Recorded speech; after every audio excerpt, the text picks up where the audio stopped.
Right, zviri sei trader.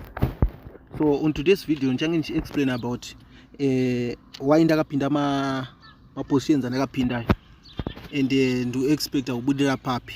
Saka kana uri new one pa this channel, make sure waita se wadzanya subscribe button obaya notification bell so that pese pandoya explain my entries ane ndakapinda uno receive notification ona video wodzidzo 1 2 3 ma tactics anditika. Sasa zviitika nezvaunoda so trader. In setup iri kare ndariona ra apa anditi.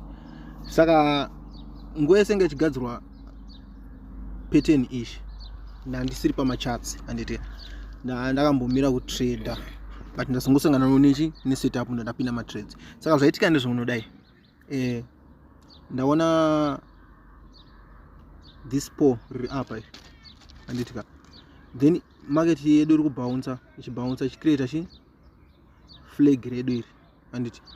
Saka ndanospota setup rangu apa ndobva ndapinda. Chaita ndipinde nje unodewo so pandapinda mu smaller time frame anditi, tikauya mu M10 tichanoona flag redu rakaita sei rakatipa chi pole anditi. Papore redu ratapiwa market yedu yagadzira chi structure ishi anditi. Then apa paitika chi breakout. Pa breakout ndo pandapinda chi ma positions angu ari 3. Then mutemo wema flags unowanzoti uno measure distance from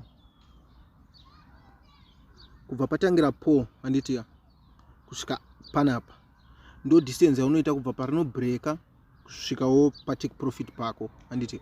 But inini pa the setup iri ndichaholda. Why ndiri kuti ndichaholda? Takaita zoom in anditi apa pa area apa pane liquidity pa ma areas aya anditi. Saka ndichaholda ndo expect kuti market ichaita sei chambo retracer yozo continue nichi ni trend anditi.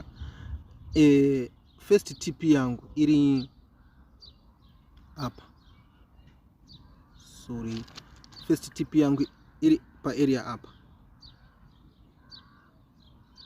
pa area panapa ndo pani first TP yangu anditi. Then second TP yangu iri pachi pa previous low ish. Saka ndicharamba ndakaholda ndo zvikiitika. Then ndikanyatso dipisa andiri muona mu M10 munomu patagadzira setup redu iri tichino breaka panapa anditi. Tikaita zoom in pama charts edu, tikaita zoom in tichanoona pattern yagadzirwa panapa ishi anditi. Market yedu vya breaka this low ndopa yaya ichitesta ne high ish anomuona.